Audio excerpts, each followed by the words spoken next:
My daughter couldn't afford to fix her broken laptop. I secretly took it to get repaired as a surprise. When I went to collect it, the technician looked scared. "Ma'am, change your locks immediately and go to the police." He showed me the screen. My own daughter was planning to destroy me. Where are you watching from today? Drop your location in the comments below and hit that like and subscribe button. Let me tell you how I ended up staring at messages that would shatter everything I thought I knew about my family. It started 3 months ago when Uncle Vernon's life insurance check arrived for $1 million. Yes, you heard that right, 1 million.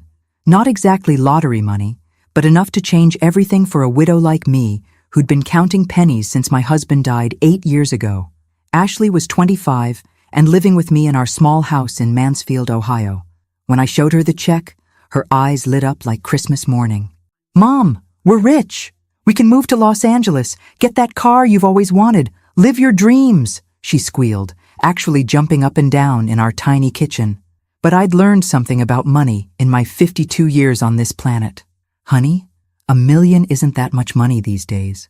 Better to save it. Earn interest, so we never struggle again like we did after your father passed." Ashley's face fell faster than a lead balloon. She nodded and said she understood, but I could see something calculated in her expression, like she was working out a different plan entirely. The girl had champagne tastes on a beer budget. Always had. Though now I wonder if that disappointment was as genuine as it seemed. Around that same time, I started going to Murphy's coffee shop on Elm Street during my lunch breaks from the elementary school, where I worked as a nurse. That's where I met David Harrison. Tall, dark hair, with just the right amount of gray at the temples, wearing work boots and a flannel shirt that looked expensive but not flashy. "First time I've seen you here," he said one Tuesday, sliding into the booth across from me without asking. Normally, I'd have told him where to go, but something about his smile made me pause. "I could say the same about you," I replied, closing my book. "David Harrison," he said, extending his hand. "Local contractor. And you are?" "Claire Morrison, local school nurse who enjoys eating lunch in peace." He laughed, not the fake laugh men use when they're trying to impress you, but a real one. "Fair enough, but before I leave you to your peace, let me ask you something. What kind of books do you read?" I held up my paperback romance novel, expecting him to make some comment about trashy fiction. Instead, he nodded approvingly. "My grandmother read those. Said they reminded her that love could still surprise you, even when you thought you'd figured everything out." And just like that, David Harrison had said exactly the right thing. Over the next few weeks, our coffee shop meetings became regular. He told me about his contracting business, how he'd moved to Ohio from Pennsylvania to start fresh after his divorce. I told him about Ashley, about my job, about how quiet the house felt since my husband passed. What I didn't tell him was about the inheritance. Call it cautious, but I'd learned that money changes how people see you, and I wanted to know if David liked Claire the school nurse, not Claire the widow with a windfall. 3 months into what I was starting to think might actually be a relationship, Ashley's laptop started acting up. The screen would flicker, programs would freeze, and she'd bang on it like that would help. Her 25th birthday was coming up, and I thought getting it fixed would be a nice surprise. "I'll take care of it," I told her when she left for her waitressing job at Denny's that morning. "Consider it an early birthday present."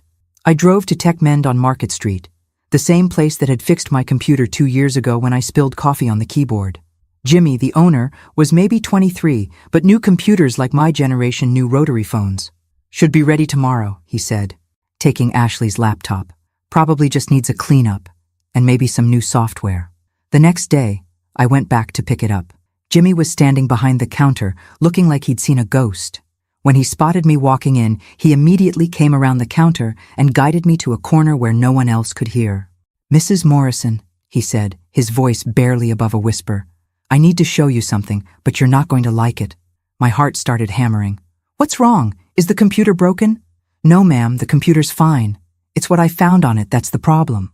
He led me to a workstation in the back and opened Ashley's laptop. I was cleaning up her files when I found these messages. I almost deleted them thinking they were spam, but then I realized what they were. The screen showed Ashley's email, and there it was in black and white. Messages between my daughter and someone identified as D. Harrison, with subject lines like payment schedule and target information. I grabbed the edge of the desk to steady myself as Jimmy scrolled through the emails. They went back 2 months, right around the time I'd first met David at the coffee shop. Payment upon completion, $50,000, read one message from Ashley. She trusts people too easily. Lonely widow, been alone for 8 years. Inheritance worth $1 million. She mentioned interest in moving to warmer climate. Another message from David. Confirmed coffee shop contact established. Target is receptive to attention. Will proceed with courtship phase. Need more details about her interests, daily routine, emotional vulnerabilities. Ashley had responded with a detailed analysis of my life that read like a FBI profile. She knew I got up at 5:30 every morning, that I missed my husband most on Sunday evenings when we used to watch old movies together, that I was self-conscious about my gray hair but too practical to spend money on coloring it. But it was the final message that made my knees buckle. Once she's emotionally invested, convince her to put inheritance money into fake investment scheme. Standard elderly financial exploitation. She'll never suspect family involvement. Jimmy's voice seemed to come from very far away. Mrs. Morrison, you need to sit down. Should I call someone? That's when I realized I was hyperventilating. My own daughter had hired the man I was falling in love with to seduce and rob me. Every meaningful conversation, every gentle touch, every moment I'd thought we were building something real. It had all been choreographed by Ashley for $50,000. But as I sat in that computer repair shop, staring at the evidence of the most complete betrayal I could imagine, something interesting happened. Instead of falling apart, I felt something I hadn't experienced in years. Pure, cold rage. Not the hot anger that makes you do stupid things, but the calculating fury that makes you dangerous. Jimmy, I said, my voice steadier than I felt, I need you to print all of these emails. Every single one. Yes, ma'am? Should I call the police? I looked at the screen one more time, memorizing David's fake concern and Ashley's casual cruelty. Not yet. First, I'm going to give them exactly what they're asking for. But they had no idea what they'd just unleashed. 20 minutes later, I was sitting in my car outside TechMend with 43 pages of printed emails, feeling like I'd discovered my entire life was a lie. Which, I suppose, it was. Ashley, the daughter I'd raised alone after her father died when she was 17. The girl I'd worked double shifts to put through community college. The child who'd cried in my arms when boys broke her heart, who'd called me her best friend just last week. That girl had sold me out for $50,000. I drove home in a daze, the manila envelope of evidence on the passenger seat like a time bomb. Our little house on Maple Street looked exactly the same. Same peeling paint on the shutters. Same flower boxes I'd planted last spring. Same porch where Ashley and I had sat just yesterday planning what to make for dinner. But everything was different now. Ashley wouldn't be home for 3 hours. That gave me time to think, to plan, to figure out how to handle this without completely losing my mind. I made coffee, actual coffee, not the instant stuff I usually drank to save money, and spread the emails across my kitchen table. Reading them in chronological order was like watching a horror movie where you're the victim and you never see it coming. Ashley's first contact with David had been through some kind of online service. Not a dating site, but something much worse. A service that connected con artists with targets. Seeking contractor for elderly financial exploitation, Ashley had written. Target. Recently widowed, inherited $1 million, emotionally vulnerable, trusting nature. Prefer male contractor 40-50, experienced in romance scams. David had responded within hours with what looked like a resume for breaking hearts. 3 previous projects, all successful, all targeting women over 50 who'd recently inherited money.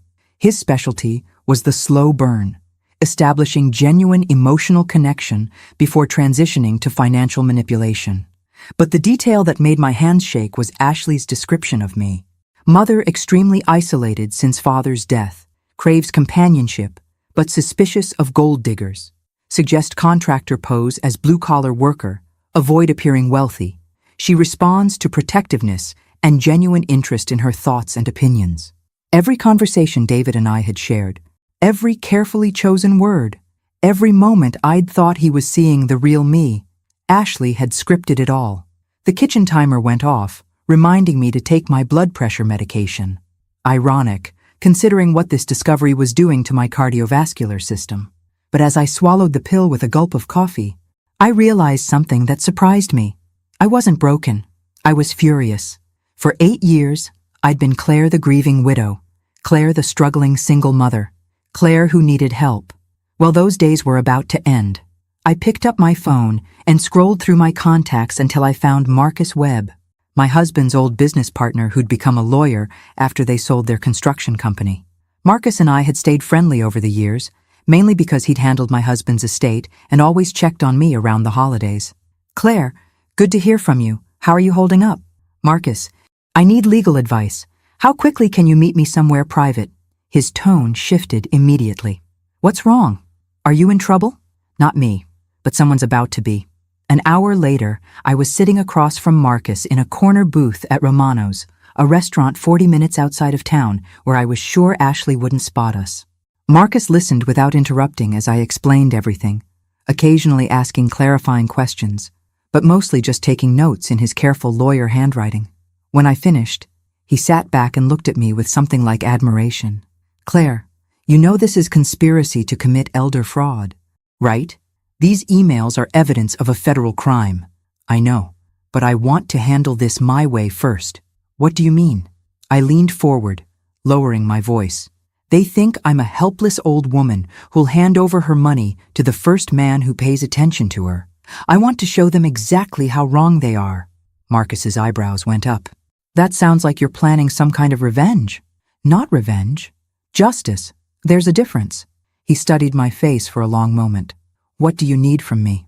"First, I need you to quietly set up a separate bank account and transfer most of the inheritance money there, something Ashley can't access or even know about. Second, I need you to document everything we discussed today in case this goes to court later. And third," I smiled, and for the first time in months, it felt genuine. "Third, I need you to help me give David and Ashley exactly what they're asking for." Marcus closed his notepad. "Claire, whatever you're planning, be careful. These people have already proven they'll betray family for money. There's no telling how far they might go if they feel cornered." "Marcus, they made one critical mistake." "What's that?" "They assumed I'd be easy to destroy because I've been grieving and struggling. But what they forgot is that I survived 8 years as a single mother, worked my way through nursing school at 42, and kept our family together when my husband was dying of cancer. I'm not fragile. I'm just done being underestimated." As I drove home, I thought about David and Ashley, probably texting each other right now, planning their next move in what they thought was a foolproof scheme. They had no idea that their target had just become their worst nightmare. Tonight, when Ashley came home from work, I'd act exactly like the trusting mother she'd been manipulating. Tomorrow, I'd continue my coffee dates with David, playing the role of the lonely widow falling for his carefully crafted charm. But while they thought they were playing me, I'd be orchestrating the most satisfying downfall imaginable. After all, they'd taught me something valuable in those emails. Sometimes the best revenge isn't getting even. It's being smarter than the people who think they're smarter than you. And I was about to prove just how smart a supposedly helpless 52-year-old school nurse could be. Mine. Ashley bounced through the front door at 6:45, still wearing her Denny's uniform and smelling like coffee and pancake syrup. "Mom, how was your day?" she called out, dropping her purse on the kitchen counter exactly like she had every day for the past 3 months.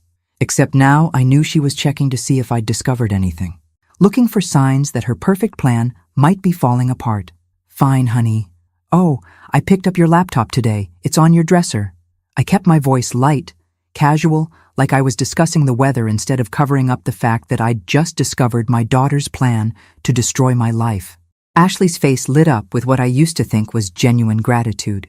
Now I recognized it as relief that her communication channel with David was restored. "You're the best, Mom. I've got so much schoolwork to catch up on." Schoolwork. That was rich. According to the emails, Ashley had dropped out of community college 8 months ago and had been lying about it ever since. Another detail I'd missed while trying to be the supportive mother. "How was work?" I asked, setting 2 plates on the table for the dinner I'd already prepared. Busy. Tips were good, though. She sat down and immediately started talking about difficult customers and kitchen drama, the same routine we'd fallen into months ago. But now I could see it for what it was. A performance designed to maintain the fiction that she was just a struggling young woman trying to make her way in the world. Every detail was calculated. The complaints about money to reinforce why she'd need financial help. The stories about difficult bosses to generate my sympathy. Even the way she'd started asking about my day, showing interest in my life, had been part of gathering intelligence for David. My phone buzzed with a text message. David, right on schedule. Had a great time at coffee today. Would you like to have dinner Friday? I know a quiet place in Ashland. I showed Ashley the message, watching her face carefully. What do you think? Is it too soon to have dinner with him? Ashley's eyes flickered with what I now recognized as calculation. Mom, you deserve to be happy. David seems really nice, and you've been alone for so long. I think you should go. Nice. The man who was planning to steal my inheritance was nice. You don't think I'm being foolish? Dating at my age? Mom, you're only 52. Lots of people find love later in life. Besides, she paused, and I could practically see her deciding how much enthusiasm to show. You've been different since you started talking to him, happier. That part was actually true. I had been happier because I'd thought someone might actually care about me for who I was rather than what I could provide. The irony would have been funny if it wasn't so devastating. After dinner, Ashley disappeared to her room with her laptop, probably reporting to David about my reaction to his dinner invitation. I cleaned the kitchen slowly, thinking about how many conversations we'd had standing in this exact spot where she'd been gathering information to help him manipulate me. Around 9 p.m., I knocked on her door. Ashley, can we talk for a minute? Sure, Mom. Come in. She was sitting on her bed with the laptop open, probably in the middle of typing another message to David. When I entered, she quickly minimized whatever she'd been working on. I wanted to talk to you about the inheritance money, I said, sitting on the edge of her bed. I've been thinking about what you said about living our dreams. Her attention sharpened immediately. Really? Maybe you were right. Maybe I have been too cautious. I've spent 8 years just surviving, and here I have this opportunity to actually live. Ashley's excitement seemed genuine, which made this conversation even more surreal. What are you thinking? Well, David mentioned that he sometimes invests in real estate projects. Flipping houses, that sort of thing. He said there's good money in it if you know what you're doing. I watched Ashley's face carefully. This was the moment where a loving daughter would express concern about her mother considering a major investment with a man she'd just met. Instead, Ashley lit up like I'd just told her Christmas was coming early. That sounds amazing, Mom. David seems really smart about business stuff. Have you talked to him about it? Not yet. I thought I'd see how dinner goes Friday and maybe bring it up then. But Ashley, if I did something like this, it would be a big risk. What if I lost everything? Ashley reached over and took my hand. Mom, you can't live your whole life being afraid. Sometimes you have to trust people. And I have a really good feeling about David. Of course she did. She was getting $50,000 if he succeeded. You really think I should trust him? I think you should trust yourself. You're a good judge of character. Mom, if David feels right to you, then he probably is. Sitting there listening to my daughter encourage me to trust the man she'd hired to rob me was like living in an alternate universe. But it was also exactly the confirmation I needed. This wasn't a misunderstanding or a mistake. Ashley was actively, enthusiastically participating in my destruction. Thank you, sweetheart. It means a lot to have your support. Always, Mom. I just want you to be happy. As I kissed her goodnight and headed to my own room, I wondered if Ashley had ever loved me at all, or if I'd just been a resource to manage until she could figure out how to access my money. But that was a question for another day. Tonight, I had a dinner date to plan for, and David Harrison was about to discover that the lonely widow he thought he was manipulating had a few surprises of her own. I picked up my phone and typed back, "Friday sounds perfect. I'm looking forward to it." Then I added, "I have something important I'd like to discuss with you." Because I did. I was going to give David exactly what he was asking for. The question was whether he'd realize it was actually a trap until it was too late. Probably not. After all, according to Ashley's emails, I was just a trusting old woman who was easy to manipulate. They were about to learn exactly how wrong they were. Friday evening, I stood in front of my bedroom mirror, applying lipstick and wondering if this was how undercover agents felt before a dangerous mission. I'd chosen a blue dress that Ashley had always said brought out my eyes, paired with the pearl earrings my husband had given me for our anniversary. I wanted to look like a woman ready to make questionable decisions for love. David arrived exactly on time, wearing a sports jacket over dark jeans and carrying a single white rose. If I hadn't known he was a professional con artist, I might have found the gesture sweet. "You look beautiful." "Claire," he said, offering his arm as we walked to his truck. "Thank you. You clean up pretty well yourself." The restaurant in Ashland was exactly what I'd expected. Dim lighting, quiet corners, the kind of place where a woman might feel special enough to ignore her better judgment. David had clearly done this before. Over appetizers, he asked about my week, listening with the kind of focused attention that had originally attracted me to him. He remembered details from previous conversations, asked follow-up questions about things I'd mentioned casually, made me feel like my thoughts and opinions mattered. It was masterfully done. If I hadn't known it was all an act, I would have been completely charmed. "Ashley mentioned you've been thinking about making some changes in your life," he said as our main courses arrived. I nearly choked on my wine. Of course Ashley had coached him on how to bring up the subject. "Did she? What kind of changes?" "She said you might be ready to take some risks. Try new things." "That's admirable, Claire. A lot of people get stuck in routines as they get older." "Well, I have been thinking about that inheritance money from my uncle. Maybe Ashley's right that I've been too conservative with it." David's eyes sharpened slightly, though his expression remained casually interested. "Inheritance money can be a blessing or a curse, depending on how you handle it." "What do you mean?" "A lot of people either stuff it in savings accounts where inflation eats it up, or they blow it on things that don't create lasting value. The smart move is to make it work for you." Here we go, I thought. "So, time for the sales pitch. I've done pretty well with real estate investments over the years," David continued. "Nothing flashy, just buying properties, fixing them up, selling them for a profit. It's steady money if you know what you're doing." "That sounds complicated." "Not really. The hard part is having enough capital to get started.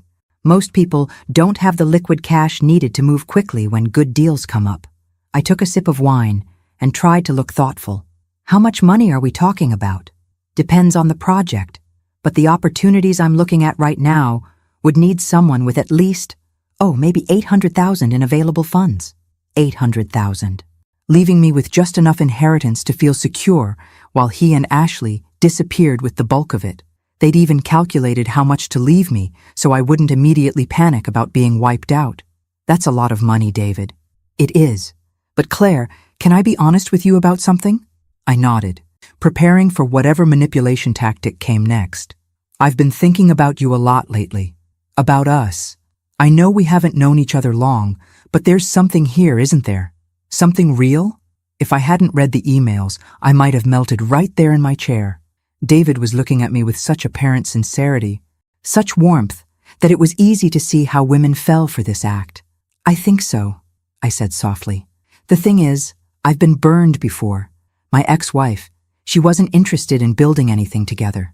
She wanted the benefits of my hard work without contributing anything herself. So when I meet someone like you, someone with intelligence and resources of her own, it feels like maybe we could be real partners."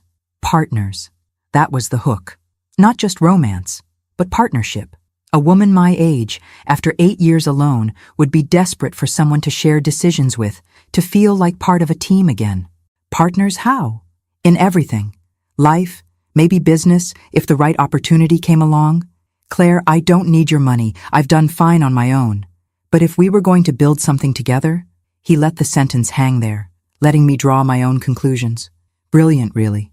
He wasn't asking for anything. He was just planting the idea that combining our resources might be something a couple in love would naturally do. "The property deals you mentioned, would there be room for a partner?" David smiled like I'd just suggested exactly what he'd been hoping for. "Actually, yes. I've been looking at a development project outside Columbus. Buying distressed properties, renovating them, selling them to young families. It's the kind of thing that requires more capital than I have access to, but the profit potential is substantial. How substantial? Conservative estimate?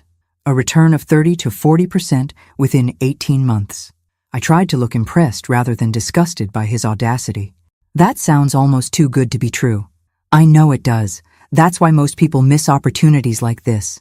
They assume anything that profitable must be a scam.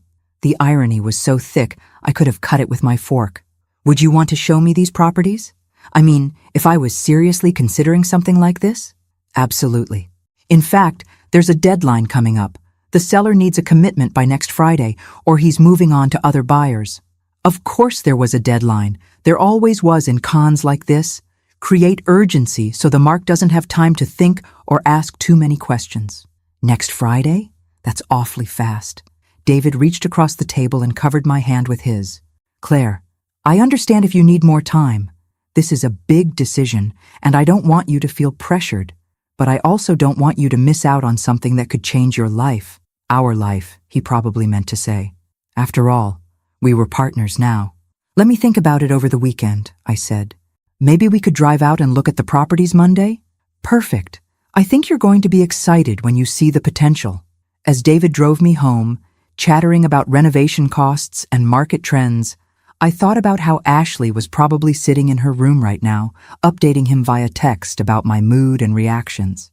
Maybe even giving him real-time coaching on what to say next. When we pulled into my driveway, David walked me to the door like a perfect gentleman. I had a wonderful time tonight, Claire. So did I. He leaned in for what I assumed would be a goodnight kiss, and for a split second, I almost pulled away. But then I remembered that I was still playing the role of the unsuspecting widow, so I let it happen. It was a good kiss, I had to admit. David certainly knew what he was doing. I'll call you tomorrow, he said. Maybe we can start looking at some preliminary numbers for the investment. I'd like that. As I watched him drive away, I wondered how many other women had stood in their doorways feeling like they'd just met their future, not realizing they'd actually just met their destroyer. But David and Ashley had made one crucial miscalculation. They assumed that being lonely and trusting made me stupid. Monday, when we drove out to look at those properties, they were going to discover just how wrong they were, because I had a few surprises planned that weren't in any of Ashley's coaching emails. Saturday morning, I woke up to the smell of bacon and coffee. Ashley was making breakfast, humming while she cooked, looking happier than I'd seen her in months. Morning, Mom. How was your date? Wonderful, I said, accepting the plate she handed me. David's really something special. I can tell. You're practically glowing. If only she knew what I was really glowing about. It wasn't romance. It was the anticipation of justice. Ashley, can I ask you something? Of course. Do you think I'm being smart about this? Dating David, I mean. Sometimes I worry that I'm just lonely and making bad decisions because of it. Ashley sat down across from me with her own plate, looking every inch the concerned daughter. Mom, you're one of the smartest people I know. You raised me alone, worked your way through nursing school, kept our family together when Dad was sick. Why would you suddenly become stupid about men? Because my own daughter taught me to be, I thought, but didn't say. I just don't want to be one of those women who gets taken advantage of by some smooth-talking man. David doesn't seem like that kind of guy at all. He's got his own business, his own money. What would he want from you except companionship? The question hung in the air between us. Ashley asked it with such apparent innocence that for a moment I wondered if I'd imagined the whole thing. Maybe there was some explanation for those emails that didn't involve my daughter selling me out. Then I remembered the details. The way David knew exactly which topics would interest me. How he'd mentioned specific things about my routine that I'd never told him. The careful way he'd brought up the investment opportunity, making it seem like it was my idea. You're probably right, I said. I'm overthinking things. You deserve to be happy. Mom, after everything you've been through, you deserve someone who treats you well. After breakfast, Ashley disappeared to study at the library, which I now knew meant meeting David to coordinate their next move. That gave me the perfect opportunity to drive to Marcus's office and update him on last night's dinner. So he's going for the classic romance scam, Marcus said after I'd filled him in. Establish emotional connection, introduce investment opportunity, create urgency. The timeline is accelerating. He wants an answer by next Friday. That's sooner than I expected. Are you sure you want to go through with this? We have enough evidence to involve law enforcement right now. I'd been thinking about that all morning. Marcus, if we call the police now, what happens? Best case scenario, David gets arrested for attempted fraud. Ashley probably faces charges as an accomplice. Probably? The evidence is strong but not ironclad. A good lawyer might argue that the emails were taken out of context, that there was no actual fraud since no money changed hands. And David? He's clearly a professional. His lawyer would claim it was all a misunderstanding, that he genuinely cared about you, and the investment opportunity was legitimate. I thought about that for a moment. So they might walk away with nothing more than legal fees and embarrassment. It's possible. The justice system doesn't always deliver justice, Claire. Then we stick with the plan. But I want you to make some changes to the setup. For the next hour, Marcus and I refined the details of what we were calling Operation Turnabout. By the time I left his office, I felt like a general preparing for battle rather than a victim preparing to be scammed. Monday morning came gray and drizzly, perfect weather for looking at distressed properties. David picked me up at 10 a.m. sharp, wearing work clothes and carrying a clipboard like he was conducting legitimate business. "Ready to see your future?" he asked, kissing my cheek as I got into his truck. "I'm nervous," I said, which was actually true. Not about the fake investment, but about pulling off my own performance. That's normal. Big decisions should make you nervous. It means you're taking them seriously. The first property was a 2-story house in a neighborhood that had seen better days. David walked me through it like a professional contractor, pointing out structural issues that would need to be addressed, discussing renovation costs and timeline. It was impressive, actually. If he wasn't a con artist, he'd probably make a decent contractor. "The seller is asking $200,000, he said, as we stood in what used to be the living room. "I figure we'd need another $100,000 in renovations, maybe $150 if we really want to maximize the profit. And we could sell it for how much? Comparable houses in this neighborhood, after renovation, are going for $450,000 to $500,000. So we're looking at a profit of around $200,000 on this property alone. That's incredible. And this is just one of 6 properties in the package deal. 6 properties. The numbers were getting bigger, which meant the hook was getting deeper. We spent 3 hours looking at houses, crunching numbers, discussing renovation timelines. David knew his business. I'd give him that. If any of it had been real, it might have been a solid investment. But the tell was in the details he couldn't fake. When I asked about permits and inspections, he was vague. When I inquired about title searches and legal documentation, he deflected to discussions about profit potential. When I mentioned wanting to have the properties appraised independently, he explained why that would be unnecessary given the seller's timeline. Classic con artist behavior. Rush the mark past the practical details and focus on the emotional appeal of the opportunity. By the time we finished the tour, David was clearly confident that he had me hooked. We stopped for lunch at a diner outside town, and he pulled out a folder of documents that looked impressively official. "I've prepared a preliminary partnership agreement," he said, sliding papers across the table. "Nothing binding, just outlining how we'd structure the investment and profit sharing." I scanned the documents, noting how they were designed to look legitimate while being completely meaningless. Lots of legal-sounding language that actually committed David to nothing while giving him access to my money. This looks complicated. It always does at first, but it's really just protecting both of us. Your investment is secured by the properties themselves, so there's no risk of losing your money. Except for the part where the properties didn't exist, and my money would disappear into accounts I'd never be able to trace. "David, can I ask you something?" "Anything." "Why me? I mean, you could probably find investors with a lot more money than I have." For just a second, his mask slipped. I saw him calculating how to answer, probably trying to remember what Ashley had told him about my insecurities. "Claire, this isn't just about the money. Yes, your inheritance gives us the capital we need to make this work. But I want to build something with you. Not just a business partnership, but a life partnership.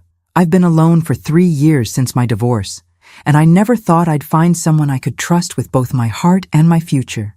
It was a beautiful speech, probably the same one he'd given to his previous 3 victims. "I want to do this," I said, meeting his eyes directly.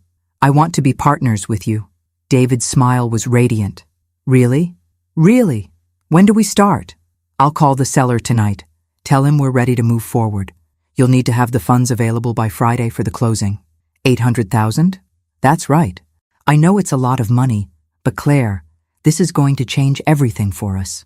As we drove back to my house, David chattering excitedly about our future together, I thought about how Ashley was probably bouncing off the walls right now, counting her $50,000 payday. They both thought they'd won. But what they didn't know was that while they'd been teaching me about deception and betrayal, I'd been learning some lessons of my own, and their education was about to begin in the most unpleasant way possible. Friday couldn't come soon enough. Tuesday morning, I called the bank and asked to speak with Janet Morrison, the investment advisor I'd been working with since I received the inheritance. Janet was maybe 35, whip-smart, and had never once treated me like a confused old lady who needed her financial decisions made for her. "Mrs. Morrison," she said when I arrived for our appointment, "I have to say, this request is highly unusual. I know it is, but I need you to trust me on this. You want to withdraw $800,000 in cashier's checks, but you won't tell me what the investment is? Janet, have I ever made a poor financial decision in the 8 months we've been working together? No, you haven't. You've been extremely conservative, actually, almost too conservative. Then please trust that I know what I'm doing now." Janet studied my face across her desk. "Mrs. Morrison, I have to ask, is someone pressuring you to make this investment? Elderly financial exploitation is more common than people realize." If only she knew how right she was. "No one is pressuring me.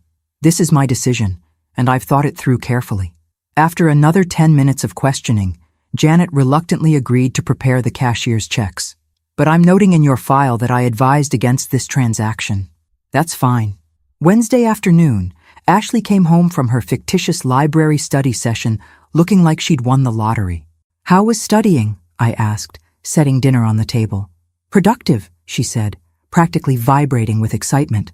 "Mom, I've been thinking about what you said about David's investment opportunity. I really think you should go for it." "You do?" "I've been doing some research on real estate investments, and the numbers he showed you sound really solid." "Research." "Right. More like celebrating with David about how perfectly their plan was working." "I'm glad you think so, because I've decided to do it." Ashley's face lit up like 4th of July fireworks. "Really? That's amazing. The closing is Friday afternoon. David says after that, we'll be official business partners." "Mom, I'm so proud of you for taking this chance. You deserve something good in your life." Thursday evening, David took me to dinner again, this time at an even nicer restaurant. He was clearly feeling confident about the next day's transaction. "Are you nervous?" he asked, reaching across the table to squeeze my hand. "A little. It's a lot of money." "I know it is. But Claire, by this time next year, you're going to be so glad you took this leap. What happens after tomorrow? I mean, once the money is transferred? We get to work.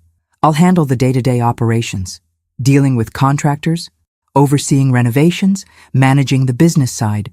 You'll be a silent partner, collecting your share of the profits." Silent partner. In other words, I'd hand over my money and then have no say in how it was used. "And us? Our relationship?" David's smile was warm and apparently sincere. "Claire, tomorrow isn't just about business.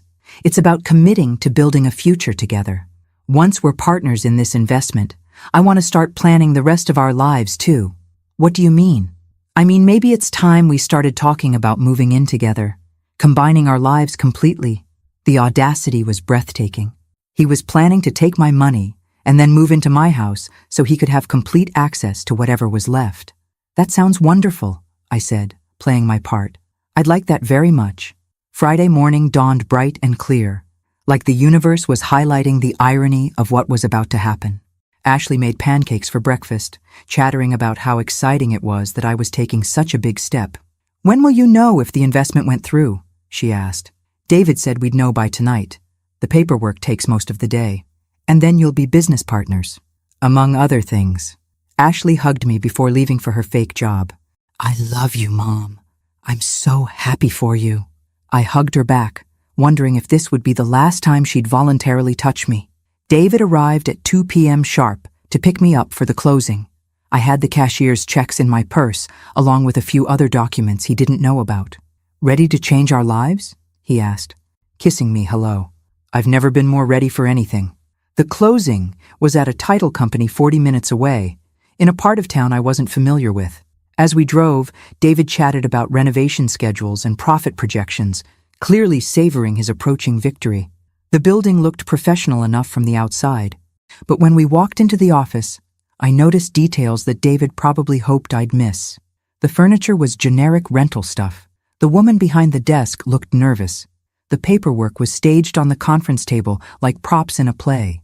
But I played my part perfectly, asking exactly the kinds of questions a trusting investor would ask while studiously avoiding the ones that would expose the fraud. "Everything looks in order," the fake title agent said after we'd spent an hour reviewing meaningless documents. "All we need is the investment funds." I opened my purse and pulled out the cashier's checks, setting them on the table. David's eyes locked onto them like a predator watching prey. $800,000, I said. "Our future together." "Mrs. Morrison," the woman said, "I just need you to sign here indicating that you're transferring these funds voluntarily." I picked up the pen, paused for a moment as if having second thoughts, then signed my name with a flourish. David was practically glowing with triumph. "Claire, you won't regret this." "Oh, I'm sure I won't." The woman gathered up the checks and the signed paperwork. "We'll process everything this afternoon. You should receive confirmation that the funds have been transferred by 6 p.m. As we walked back to David's truck, he was more animated than I'd ever seen him. "I can't believe we actually did it. We're really partners now." "Yes, we are." "David, can I ask you something? When did you first know you wanted to ask me to invest?" He considered the question, probably trying to remember what story he was supposed to tell. "I think it was during our second coffee date. You mentioned being concerned about your financial future, and I realized I might be able to help." Interesting. According to Ashley's emails, he'd been planning the investment pitch since before our first meeting. "I want to celebrate tonight," I said. "Maybe you could come over for dinner. I'll cook." "I'd love that. Around 7? "Perfect. And David, invite Ashley to join us. I want the three of us to celebrate together." David's smile flickered for just a second. "Ashley? My daughter. The woman whose advice convinced me to trust you." I was looking forward to that dinner more than David could possibly imagine, because it was going to be the last meal they ever shared as co-conspirators. At 6:47 p.m., my phone rang. David's name lit up the screen, and I could practically hear the excitement in his voice before I even answered. "Claire, the transfer went through perfectly. We're officially partners." "That's wonderful news," I said, stirring the sauce for the pasta dinner I'd prepared. "I can't wait to celebrate. I'm bringing champagne. We've got a lot to toast tonight." Yes, we certainly did. Ashley arrived home at 6:55, still wearing her Denny's uniform, but moving with barely contained energy. She hugged me tighter than usual, and I wondered if it was guilt or excitement driving the extra affection. "How did everything go today?" she asked. "Perfectly. David will be here in a few minutes to celebrate." "This is so exciting, Mom. You're going to be rich."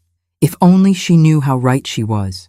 David arrived exactly at 7, carrying a bottle of expensive champagne and wearing a suit instead of his usual casual clothes. He looked like a man who'd just pulled off the crime of the century, which I supposed he thought he had. "Ashley," he said, when he saw my daughter, embracing her like an old friend. "Your mom told me you encouraged her to take this investment opportunity." "That's quite a daughter you have there, Claire." Ashley beamed at the praise. "I just want Mom to be happy." We sat down to dinner like any normal family celebrating good news. David opened the champagne and proposed a toast. "To new partnerships," he said, raising his glass, "and to the courage to take chances on the future. To trust," I added, clinking my glass against his. "And to getting exactly what you deserve." Throughout dinner, David regaled us with stories about his previous real estate successes, probably none of them true. Ashley hung on his every word, asking intelligent questions and making supportive comments. They played their parts beautifully. If I hadn't known better, I might have thought David actually cared about me, and Ashley was genuinely happy for my good fortune. Around 8:30, as I was serving dessert, my phone rang. Marcus's name appeared on the screen. "Excuse me," I said, stepping into the kitchen to answer. "Marcus, is everything ready?" "Everything's in place." "Are you sure about the timing?" "Perfect timing. Give me 2 minutes." I returned to the dining room, where David and Ashley were chatting quietly. They looked up expectantly when I rejoined them. "That was my lawyer," I said. "He had some news about the investment." David's face changed instantly. "Your lawyer? Why would your lawyer be calling about our investment?" "Because I asked him to look into it. David, I hope you don't mind, but before I committed $800,000, I wanted some legal advice." The color drained from David's face. Ashley looked confused, glancing between us like she was missing something important. "What kind of legal advice?" David asked carefully. "Well, Marcus ran background checks on the title company, verified the property ownership records, that sort of thing. Standard due diligence for any major investment." David was gripping his champagne glass so tightly I thought it might shatter. "And what did he find?" "Some very interesting information. For instance, did you know that the title company we went to today doesn't actually exist? The business license is fake, the office is rented under an assumed name, and the woman who processed our paperwork isn't a licensed title agent."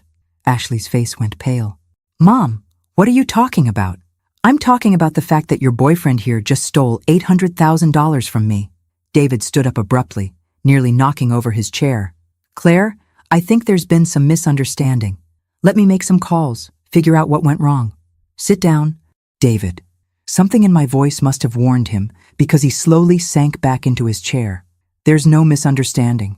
You see, I've known about your little scheme for almost a week now." Ashley found her voice. "Mom, what scheme? I don't understand what's happening." I walked to the kitchen counter and returned with the manila envelope I'd picked up from Tech Men 6 days ago. Maybe these will help clarify things. I dumped the 43 pages of printed emails onto the dining room table. Ashley's face went white as she recognized her own words staring back at her. "You know, Ashley, I always wondered how David knew so much about me, how he seemed to understand exactly what I needed to hear, how he knew which emotional buttons to push. It's amazing what a daughter can teach a con artist about her own mother." David was staring at the emails like they were evidence at his own murder trial, which, in a way, they were.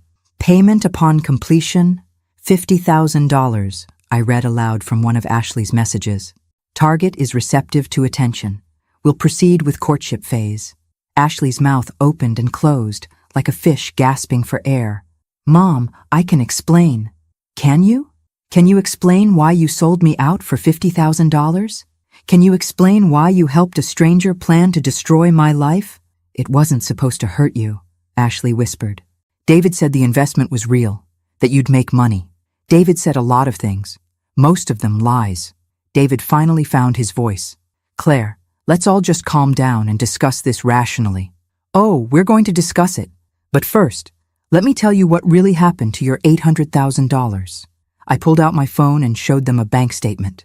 You see, the cashier's checks I gave you today were real. $800,000 was actually transferred, but not to your fake investment account." David leaned forward, studying the screen. "Where did it go?" "To the Ohio Attorney General's office, specifically to their Elder Fraud Task Force, along with copies of all these emails, recordings of our conversations, and video evidence of today's fraudulent closing." The silence in the room was deafening. "You recorded our conversations?" David asked. "I recorded everything. Every date, every phone call, every loving word you said while planning to rob me.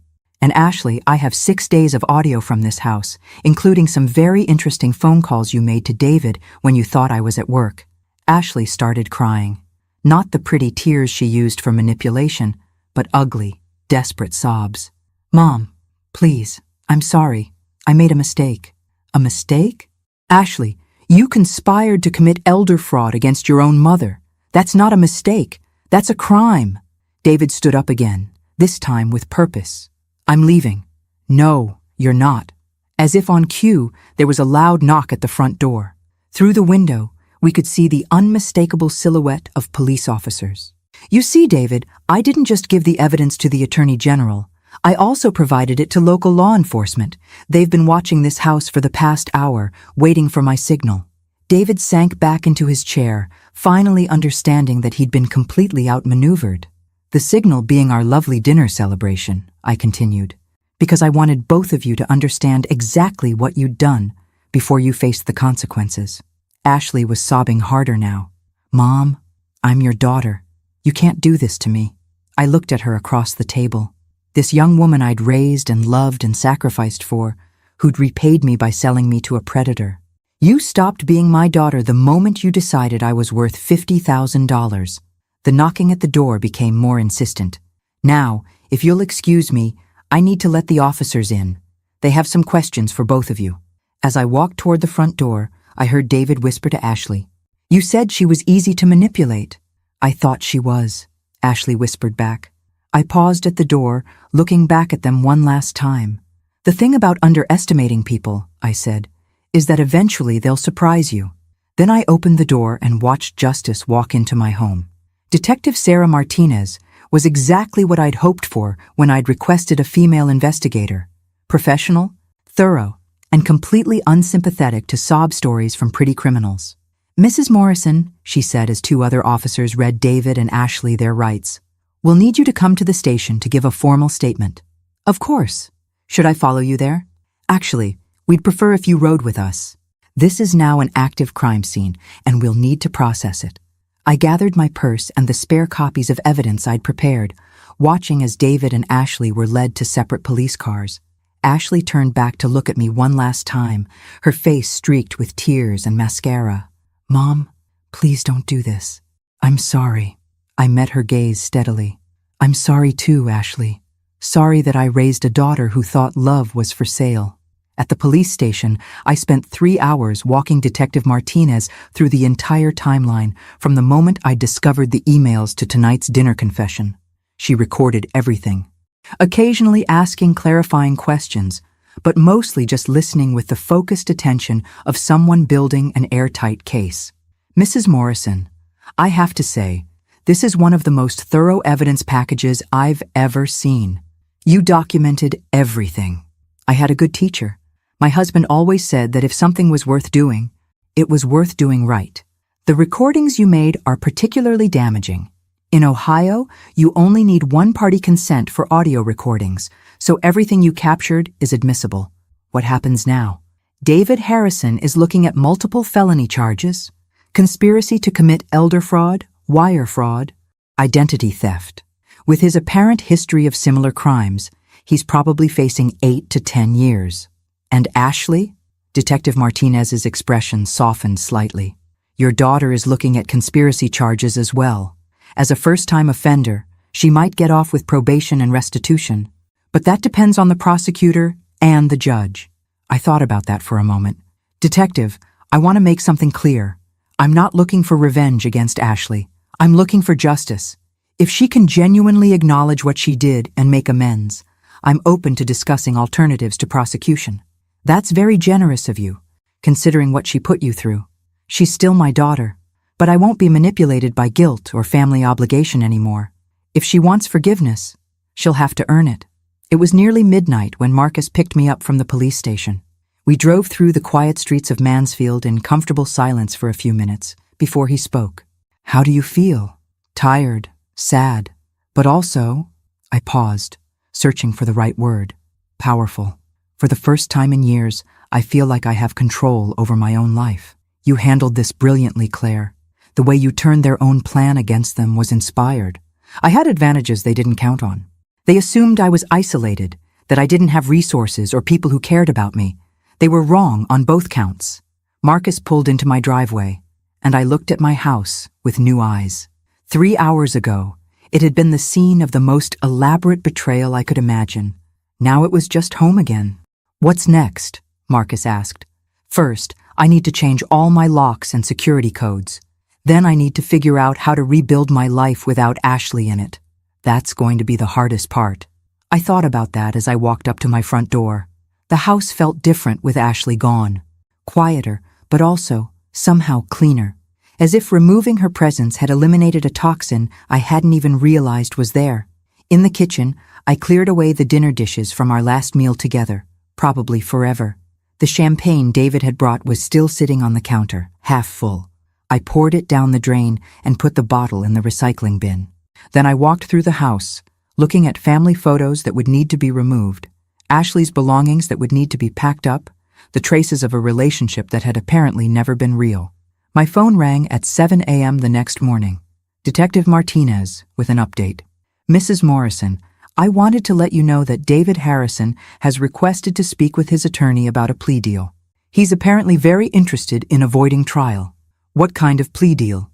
Full confession, restitution of all stolen funds, and information about his previous victims in exchange for a reduced sentence. Previous victims? We ran his fingerprints and discovered that David Harrison isn't his real name. He's actually Michael Chen, wanted in 3 other states for similar schemes. Your case might help us close several outstanding investigations. I thought about those other women, other families destroyed by Michael's lies. What about the money? Can it be recovered? That's the interesting part. The account where your funds were transferred? It was actually controlled by the Attorney General's office. We've been tracking this type of fraud for months, and your cooperation allowed us to set up a sting operation. So the $800,000 is completely safe. In fact, it's earned about $300 in interest while sitting in the state account. I started laughing, which probably sounded a little hysterical. So, I actually made money on this investment? In a manner of speaking, yes. After hanging up, I sat in my kitchen drinking coffee and thinking about the irony. David's plan had been to steal my inheritance and disappear. Instead, he'd walked straight into a trap that would send him to prison and help law enforcement catch other predators like him. Sometimes justice had a sense of humor. My doorbell rang around noon. Through the window, I could see a young woman I didn't recognize, well-dressed and carrying a briefcase. Mrs. Morrison, I'm Jennifer Walsh, Ashley's court-appointed attorney. I was hoping we could talk. I invited her in, curious about what Ashley's legal strategy might be. Mrs. Morrison, Ashley asked me to convey her apologies for everything that happened. She wants you to know that she never meant for things to go as far as they did. How far did she mean for them to go? Jennifer looked uncomfortable. She claims she thought the investment opportunity was legitimate, that she was just introducing you to someone who could help you make money. Ms. Walsh, I have recordings of Ashley coaching David on my emotional vulnerabilities, my daily routine, and the specific phrases that would manipulate me most effectively. Those aren't the actions of someone who thought she was helping. I understand your anger. It's not anger anymore. It's clarity. For 25 years, I prioritized Ashley's needs over my own. I sacrificed my education, my career opportunities, my social life to be the mother I thought she needed. This is how she repaid me. Jennifer opened her briefcase and pulled out a document. Ashley has written you a letter. She asked me to give it to you personally. I took the letter but didn't open it. What does she want? She's hoping you'll consider allowing her to plead to a misdemeanor with community service instead of the felony charges. She's also asking if you'd be willing to testify as a character witness. I looked at Jennifer for a long moment. Ms. Walsh, your client helped a career criminal plan to destroy her own mother's life for money. What character exactly would I be witnessing to? She's very young, and she made a terrible mistake. She's 25 years old. That's old enough to understand the difference between right and wrong. After Jennifer left, I sat on my couch holding Ashley's unopened letter. Part of me wanted to read it, to see if she'd finally found the honesty that had been missing from our relationship for months. But another part of me knew that anything Ashley wrote now would be designed to manipulate my emotions and save herself from consequences. I'd already fallen for that trick once. Instead, I put the letter in my desk drawer, unopened. Maybe someday I'd be ready to hear Ashley's excuses and justifications, but not today. Today, I had a life to rebuild, and for the first time in years, I was going to build it entirely on my own terms. 2 weeks after Ashley's arrest, I received a call that changed everything I thought I knew about this story. Mrs. Morrison, this is Detective Robert Thompson with the FBI's Financial Crimes Division. I need to speak with you about your daughter and Michael Chen, also known as David Harrison. The FBI? Yes, ma'am. What happened to you is part of a much larger investigation. Can we meet today? An hour later, I was sitting across from Detective Thompson in a coffee shop, the same coffee shop where I'd first met David. The irony wasn't lost on me. Mrs. Morrison, how much did you know about Ashley's financial situation before this incident? I knew she was struggling. Working at Denny's, taking community college classes. Why? Detective Thompson opened a folder thick with documents. Ashley wasn't taking classes. She dropped out 8 months ago, and her financial situation wasn't struggling. It was desperate. He slid a bank statement across the table. Gambling debts. $67,000 owed to some very dangerous people. I stared at the numbers, trying to process what I was seeing. Gambling debts. Online poker, sports betting, casino debts in 3 different states. Ashley was in serious trouble, the kind that gets people hurt if they don't pay up quickly.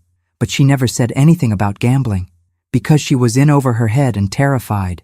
Mrs. Morrison, Ashley didn't contact Michael Chen to steal your inheritance for spending money. She contacted him because she was afraid for her life. The coffee shop suddenly felt too small, too crowded. That doesn't excuse what she did. No, it doesn't. But it explains it, and it changes the legal situation considerably. Detective Thompson pulled out another document. Michael Chen isn't just a romance scammer.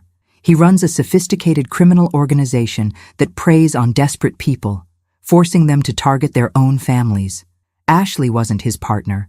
She was his victim, too. I thought back to all those conversations Ashley and I had shared, the way she'd encouraged me to trust David, the enthusiasm she'd shown for the investment opportunity. Had any of it been real, or had she been acting under threat? How does this work? This criminal organization? Chen identifies people in desperate financial situations, usually through online gambling sites or loan companies. He offers to help them solve their money problems in exchange for access to wealthy family members. If they refuse or try to back out, he threatens violence. Detective Thompson showed me photographs of bruises on a young woman's arms and face. This is Chen's previous partner, in Michigan. When she tried to back out of targeting her grandmother, Chen's associates made sure she understood the consequences of non-cooperation. My hands were shaking as I set down my coffee cup. Are you saying Ashley was being threatened? We found text messages on her phone, Mrs. Morrison. Chen had photos of Ashley entering and leaving the house, your work schedule, even pictures of you at the grocery store. He made it clear that if she didn't cooperate, both of you would be hurt. The world seemed to shift around me. Everything I thought I understood about Ashley's betrayal was suddenly more complicated. Why didn't she tell me? Why didn't she ask for help? Because Chen is very good at psychological manipulation. He convinced Ashley that you'd be safer if you didn't know, that the plan would work without anyone getting hurt, and that if she involved you or law enforcement, he'd disappear and send someone else to collect her debt through violence. I thought about Ashley's behavior over the past few months. Details I'd attributed to guilt about the conspiracy. The way she jumped whenever her phone rang. How she'd started checking the locks on doors and windows obsessively. The dark circles under her eyes that I'd assumed were from staying up late studying.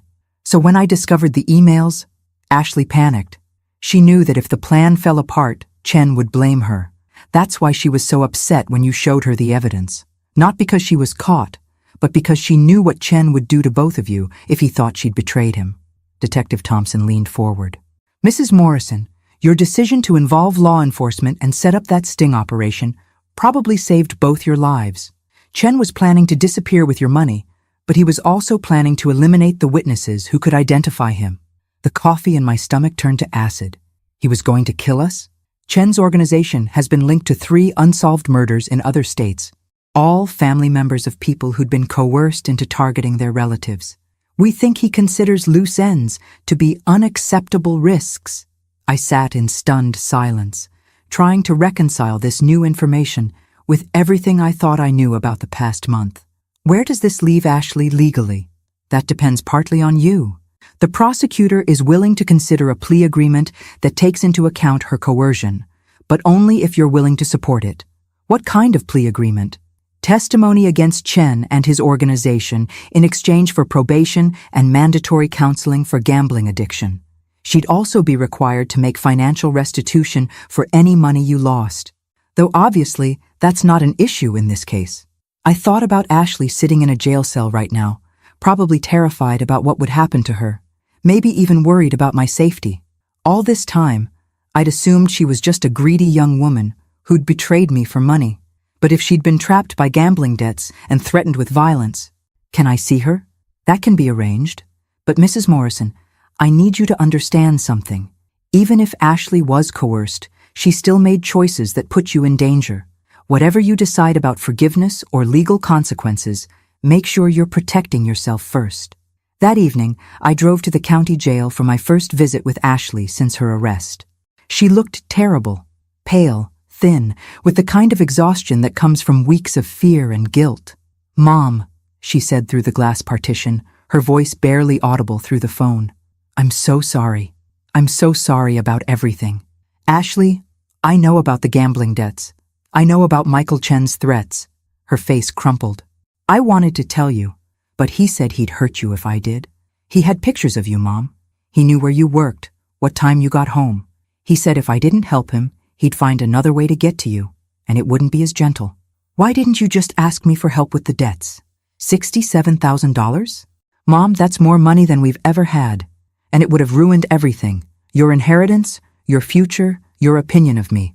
I thought if I could just help Chen get some of the money, pay off the debt, then everything would go back to normal and you'd never have to know." I looked at my daughter through the reinforced glass and saw not the calculating criminal I'd imagined, but a terrified young woman who'd made terrible choices while trying to protect the people she loved. "Ashley, what you did was still wrong. Even if you were threatened, you put me in danger. I know, and I'll spend the rest of my life trying to make up for it. The FBI says Chen was planning to kill us both after taking the money." Ashley's face went white. "He said no one would get hurt. He promised. Criminals lie, Ashley. That's what makes them criminals." We sat in silence for a moment, both of us probably thinking about how close we'd come to a very different ending to this story. "What happens now?" Ashley asked.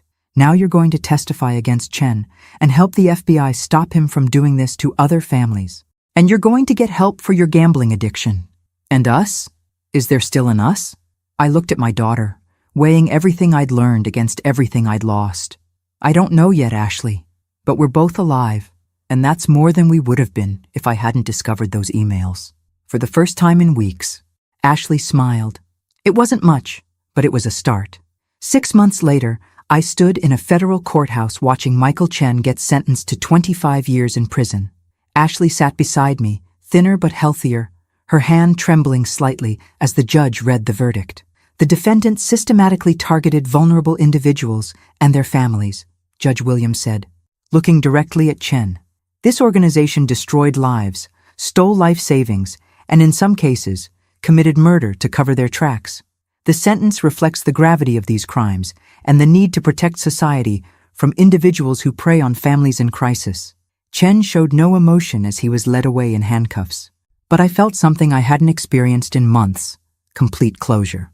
After the sentencing, Ashley and I walked out of the courthouse together. The FBI investigation had uncovered 12 other families victimized by Chen's organization, with financial losses totaling over $4 million. Ashley's testimony had been crucial in securing convictions against Chen and 6 of his associates. "Mom," Ashley said as we reached my car, "can I ask you something?" "Of course. Do you think you'll ever be able to forgive me? Really forgive me, not just legally but personally?" I'd been thinking about that question for months, ever since I'd learned the full scope of what had happened to us. "Ashley, I forgave you the day I learned about the threats against our lives. What you did was wrong, but you were trapped in an impossible situation by a professional criminal. But I still betrayed your trust. Yes, you did, and it's going to take time to rebuild that trust. But we have time now, which we wouldn't have had if Chen's plan had succeeded." Ashley nodded, tears starting to form in her eyes. "I've been going to Gamblers Anonymous meetings 3 times a week, and I'm starting community college again in the fall, for real this time." "That's good. How are you paying for it?" "I got a job at the insurance company downtown. Data entry, nothing glamorous, but it's honest work and the pay is decent." We drove home in comfortable silence, something that had taken months to achieve. The house felt different now, lighter somehow.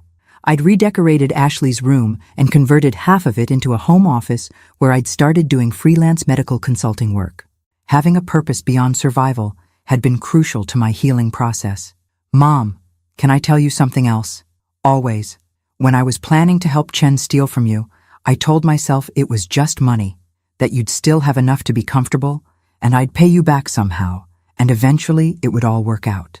But sitting in that jail cell, I realized something." "What's that?" "It was never about the money. It was about violating your trust and treating you like you were just a resource instead of my mother. That's what I'm really sorry for." I pulled into our driveway and turned off the engine. "Ashley, Your father died when you were 17. From that day until this one, every major decision I've made has been about protecting and providing for you. Sometimes I wonder if I protected you so much that you never learned to handle real problems on your own. You think this is your fault? I think we both made mistakes. You made terrible choices when you were in trouble, but I enabled those choices by never teaching you that actions have consequences. So where does that leave us? I looked at our house, the home I'd nearly lost due to my daughter's desperation and a criminal's manipulation. It leaves us with a chance to build a relationship based on honesty instead of dependency. You're 25 years old, Ashley. It's time for both of us to learn who you are when you're not relying on me to solve your problems. That evening, we cooked dinner together for the first time since her arrest. Not the elaborate celebration meal from 6 months ago, but simple comfort food shared by two women who'd survived something terrible together. I saw Marcus at the courthouse, Ashley said as we cleaned up afterward. He said, "You're thinking about traveling?" I am. I've never been anywhere except Ohio and the surrounding states.